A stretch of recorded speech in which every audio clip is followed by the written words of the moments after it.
Okay, thanks again for having me. I'm really honored to be here, and this lecture about innovating astronomy with robotic telescopes is going to be, if you attended my lecture last night on mapping the Milky Way, I'm keeping this one a little bit different. Last night was a very scripted adventure that we went on, in my view. But today, I want this to be more of a conversational tone. Can you hear me? Okay, and I want it to be guided by what your interests are, because the possibilities are endless with robotic telescopes, and I could give a whole talk on any one of these options that you can do. The talk I gave last night is just one option that we could do with robotic telescopes. So I'll just give a little background, and then maybe we can just explore a little bit together. Data-driven astronomy education has kind of been on the rise since the 90s, and I've seen some presentations about data-driven astronomy today, like with Hands-on Universe. And there it is, up there. That's where you're using data that was already collected, but it's real data and is provided to students, and they can do interesting investigations, like measure the mass of Jupiter by watching its moon's orbit. Galaxy Zoo. I think if you were here last year, you heard a speaker from Galaxy Zoo, right? And the Zooniverse project, and having citizen scientists actually looking at data that needs to be looked at and processed to advance the science. Micro Observatory, raise your hand if you've heard of that. Okay, so everything with a star or an asterisk is a robotic telescope network. So Micro Observatory are little tiny telescopes that are scattered throughout the United States, and they're just controlled online robotically, and it's super easy. It's a really easy way to just get in really fast. You put in your email address, you select an object you want to observe, and the next day a picture of it comes up in your inbox. It's pretty cool. What they do there is everyone who selects the same type of image request gets the same image. So you could argue is that your image or not your image? So the sort of issue of ownership we start to kind of get into some gray areas there. NASA IPAC teacher program, any teachers done that before? So it's kind of like a very immersive research experience for teachers, where they spend, I believe, a whole summer doing research and presenting at a national conference like the American Astronomical Society and involving their students. So it's a huge commitment, but it's authentic research, right? Las Cumbres Observatory, I saw that was in Bill's talk, actually, as one of the observatories that saw the electromagnetic counterpart to the gravitational wave signal. That's a robotic telescope. I believe it's in Europe, though, but we can use it here. They're not proprietary like that, but the operators of that are in Europe. Skynet Robotic Telescope Network is the one I mentioned last night, and the one I'm going to really be focusing on today. That's the one I'm familiar with the most, the one I use in my class. And that's operated out of the University of North Carolina in Chapel Hill. So Skynet, I'll talk a little bit more about. After this, I'm giving another workshop on the Pulsar Search Collaboratory, which is also real data that is kind of citizen science, but it's not open to general citizens. It's only open to high school students and their teachers. So the idea is that it's really focused on potential future STEM professionals, right? Really hoping to focus on students there. And then in the future, the Large Synoptic Survey Telescope, the LSST, is being built in Chile right now. And it's going to take a movie of the night sky every 3 nights. So it's going to discover thousands of asteroids and supernovae every night. They describe it like a water hose, or a fire hose, just too much data to even it's overwhelming amounts of discoveries. So all that data will also be public. So then you'll kind of also have the question of whose discovery is that? But that will definitely lead to a big revolution in how we do astronomy education in the future as well. I believe that's coming online in the next 3 to 6 years. So that's kind of the landscape, and this is not, I'm sure this is an incomplete sample. I'm sure there's other awesome opportunities going on, maybe you've heard of as well. But these are just kind of the ones I'm familiar with. And the benefits of robotic telescopes that I've really noticed are that participants get to they get to collect their very own data. And I think we could really have an interesting pedagogical debate about how important it is to own your own data. So say, I took that picture is mine. So one of my mentors, Sue Ann Heatherly at the Green Bank Observatory, feels very passionate. You need your own data. It has to be yours. That's where you're going to get that buy-in, that drive and passion from students to understand their own data. But I've heard other very respectable astronomy educators say, students don't really, a picture is a picture, and you can still get a lot of satisfaction from someone else's data when you're doing the analysis. So I don't know. I think they both hold value, but it's something to think about is what is your pedagogical aim when doing this? Because it's harder to get real data.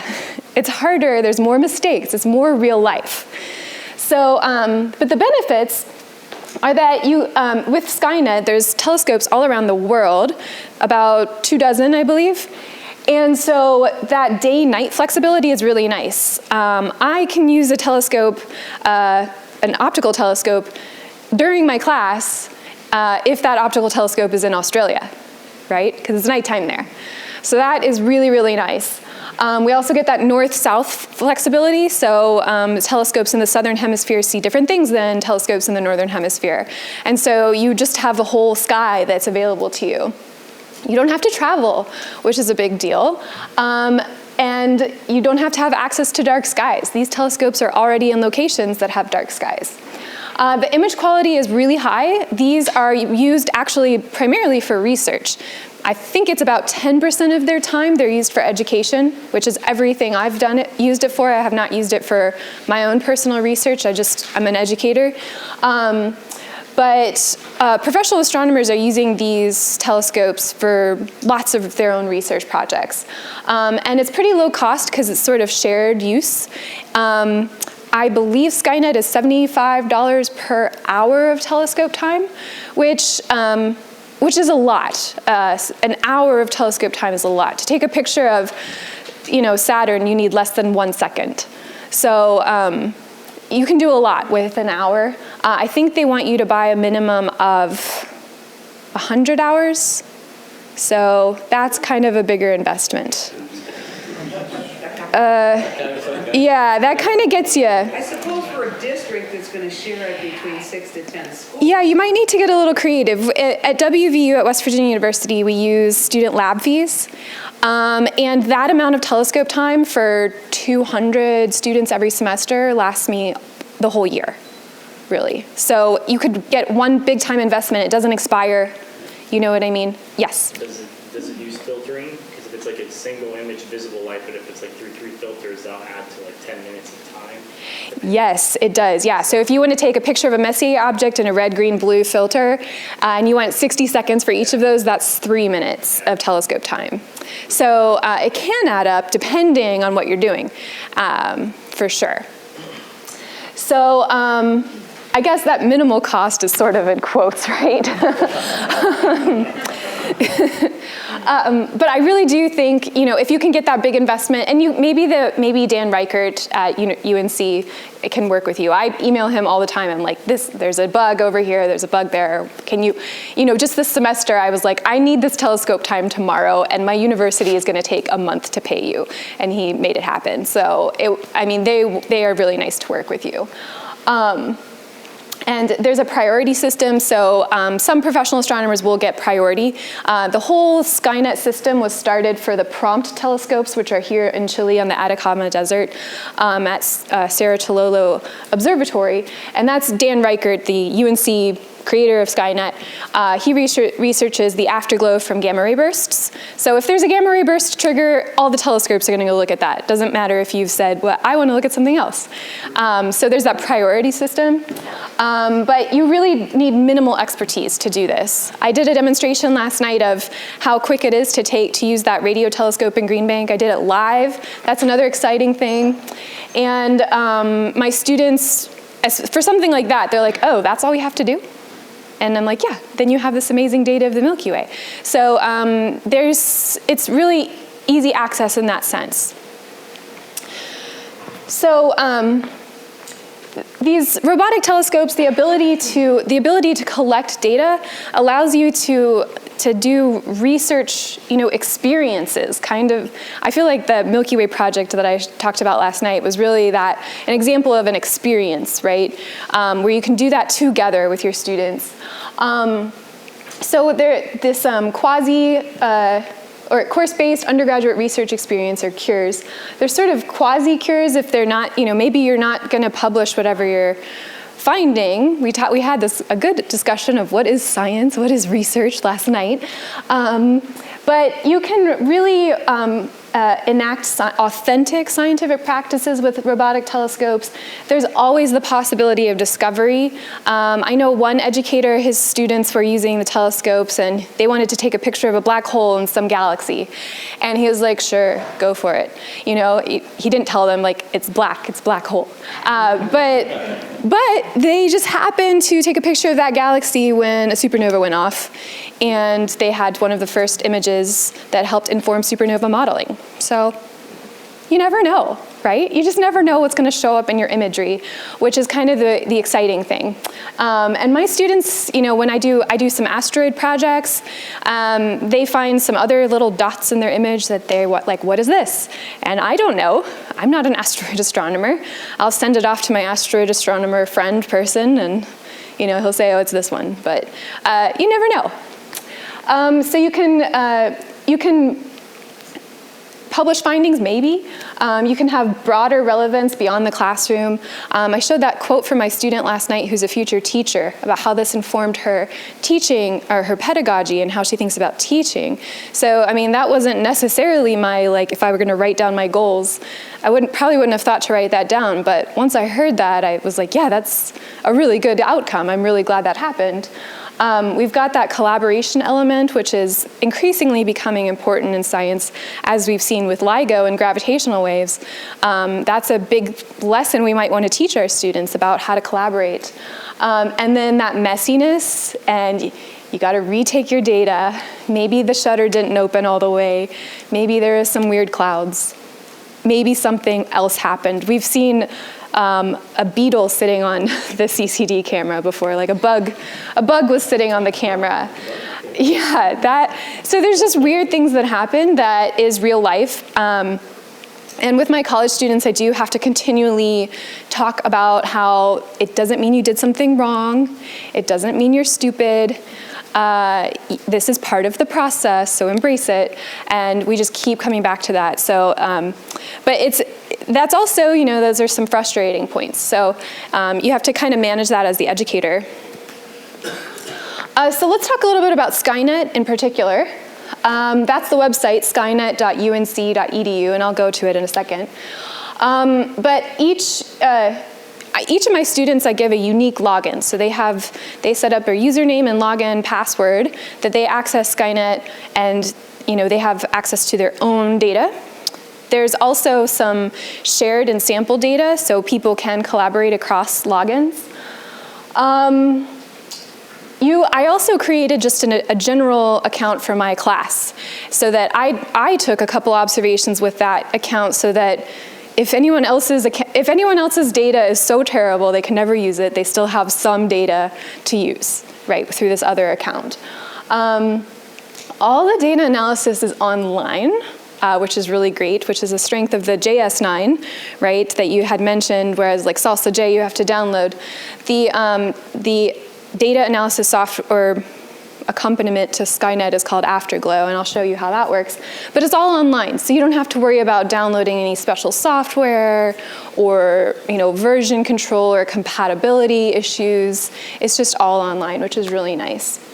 And you do have an up to 2-week lag time if you submit an image request because of that priority system, because of weather, because of technical issues. It might not happen that night, right?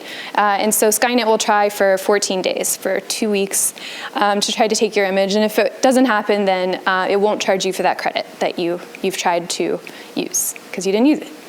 Okay, so I'll move on a little bit to Skynet Juniors Scholars, which is Skynet created through a separate child-protected web portal.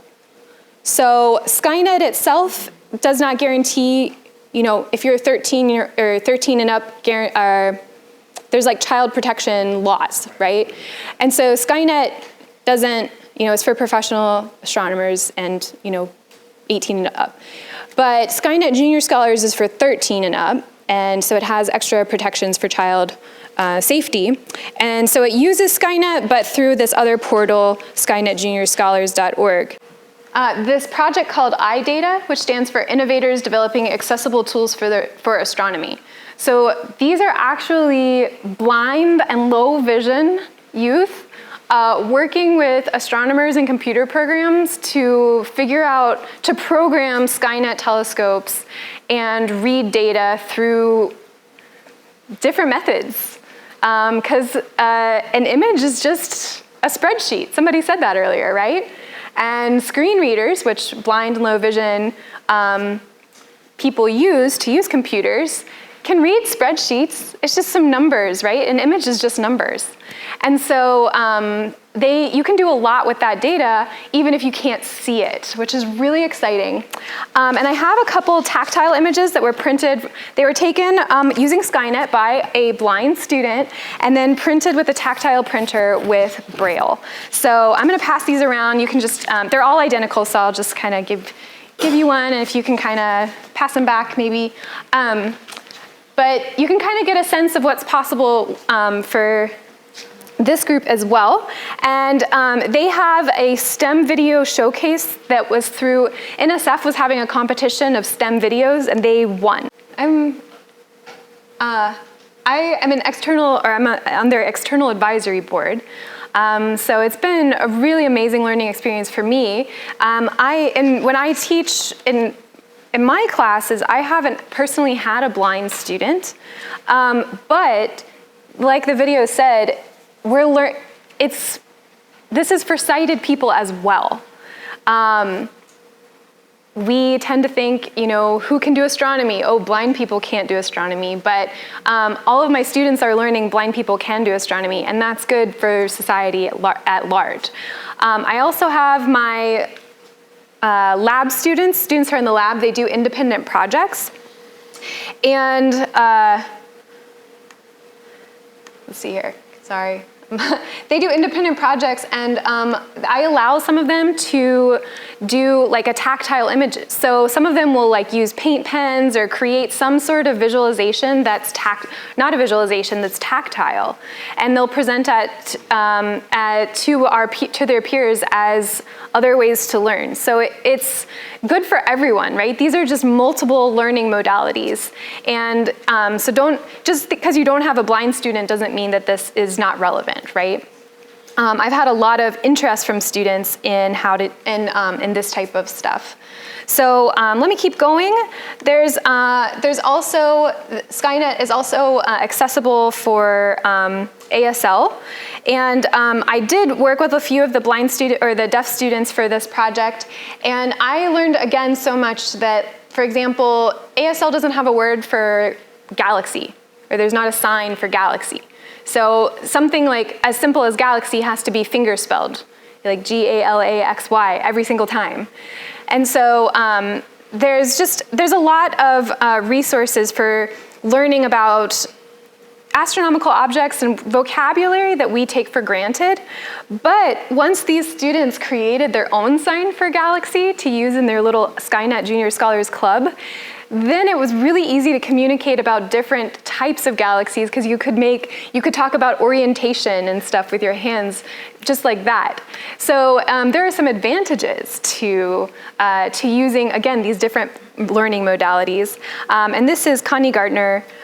She teaches at the Wisconsin School for the Deaf. A term that you will see appear quite often is Skynet Robotic Telescope Network.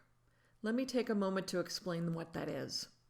Suppose you want to take an image from a distant telescope. You can log on to the network and you can request that image.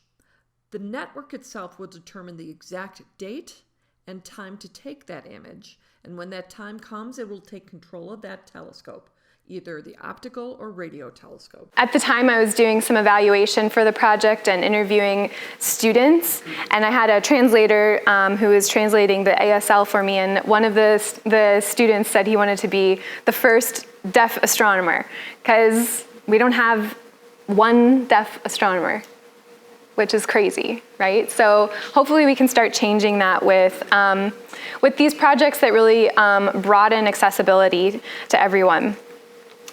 So I did say that I also wanted to talk a little bit about how I use Skynet at WVU. So these are pictures that my students took and colorized. So they're the red, green, blue filtered images that they made into color images.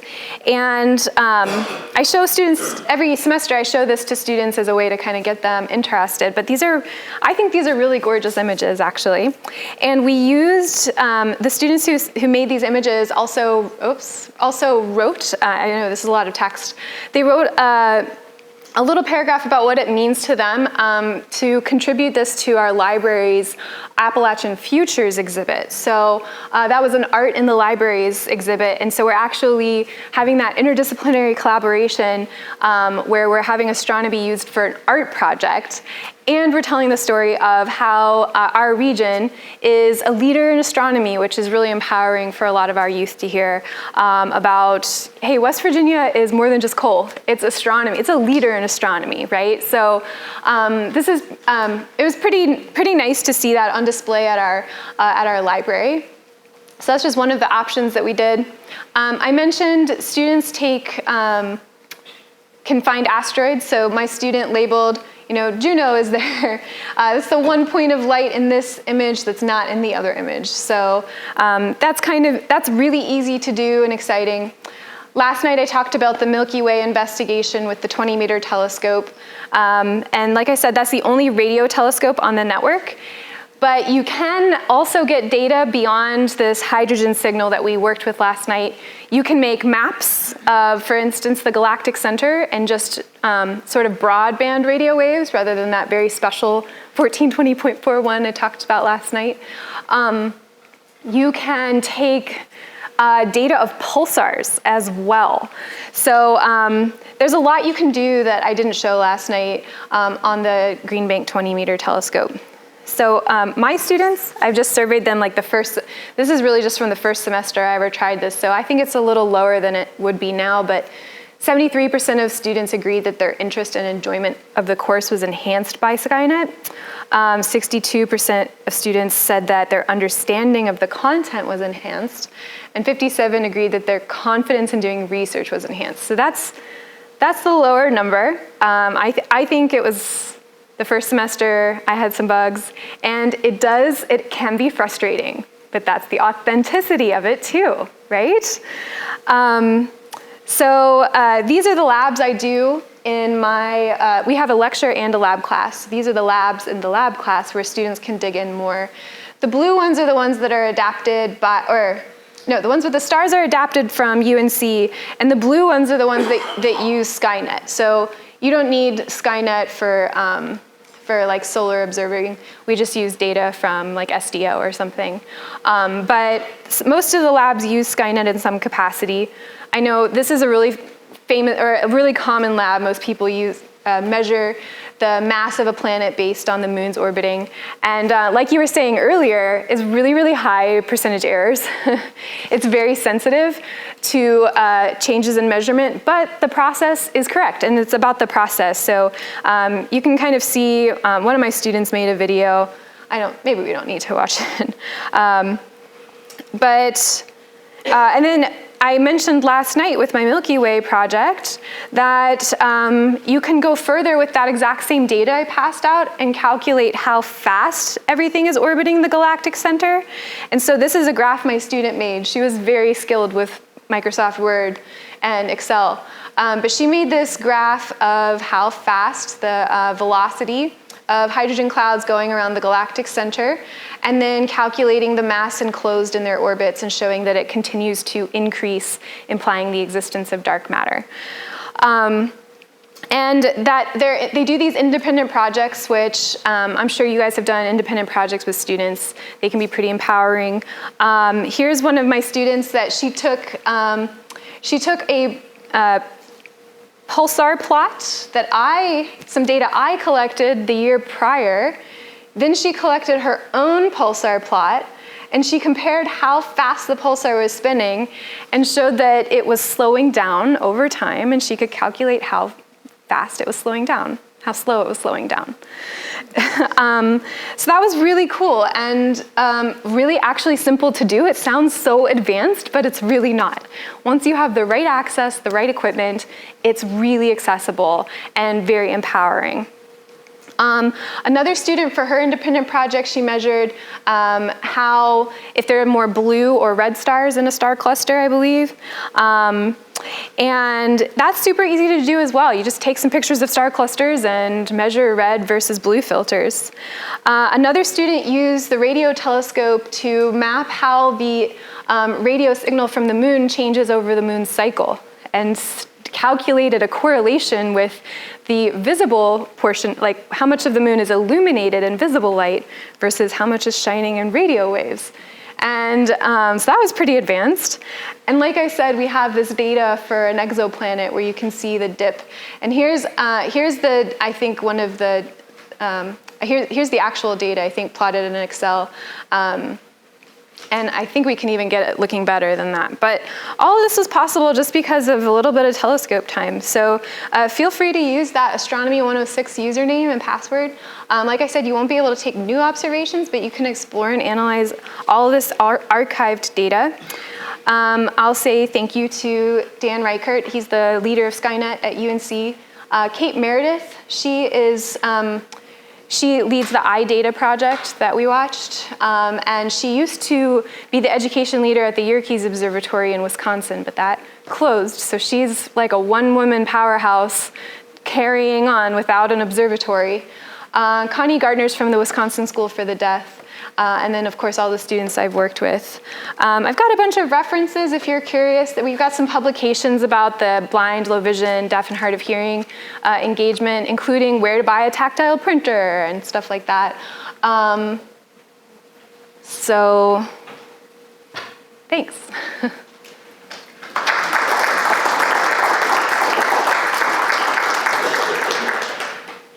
Yeah, can I answer any questions? Do you want to know? Yeah. I know you mentioned that Skynet had some data that was pre-taken. Yep. Can people who don't have accounts or don't have any telescope type access that? Because I think it would be a great way to try what can I do with this in my classroom before you ask the university, in my case, the University of Nebraska, for some money. Yeah, it's all through, like when you look at the Astronomy 106 account, it's all, when you log into that, let's see here. It's all here, right? So every single account has this folder of sample images, including the Astronomy 106 account. So every single person who logs in with this account will have a whole host of data. There's solar system, there's asteroids. I mean, you can do so much with just this existing data. I'm sure it's pretty much equivalent to what you might get from Hands-on Universe or something. So, because it's that high quality, it's guaranteed to work with some of these activities. So it's still really great, even if you can't take your own data. So, because of the fact they're archived like that, but you have to have an account first. So Yep. you have to pay for that entry fee to get the account, because there's no option when I hit login to make an account. Like, there's nothing. You have to have the account and password first. Yeah. So Yeah. I guess I should ask Dan Reichert if you can. I mean, I'm okay with you using my Astronomy 106 account. I'm okay with that.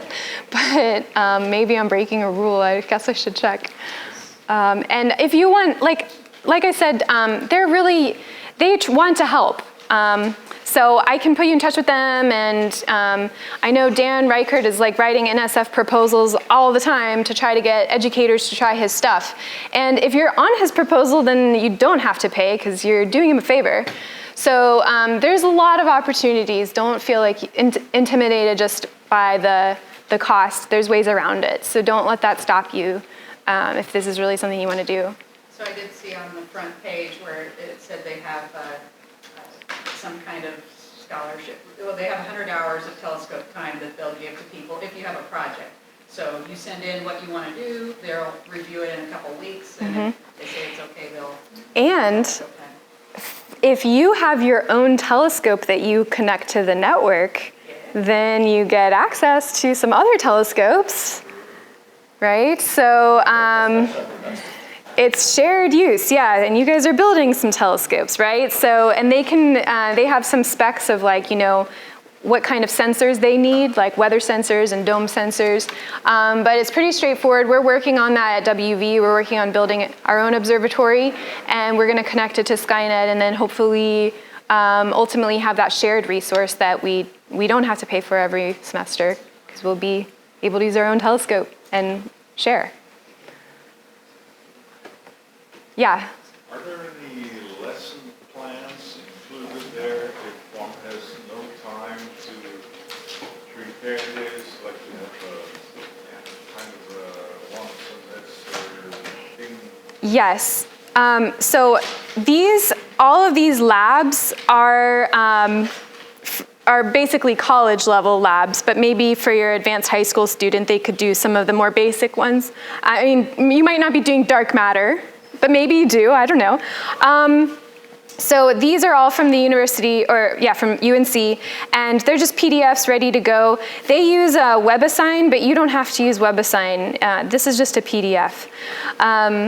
And then Skynet Juniors Scholars has all of these resources as well, even without a login. So these resources are available even without logging in. So you can browse some of the presentations there, like there's a presentation on how to teach about filters and stuff like that, so, yeah. Anything else? Where are those PDFs available? Oh yeah, if you just like Google UNC Skynet Labs, that will take you to one of probably this website, and you can learn more about how they do things.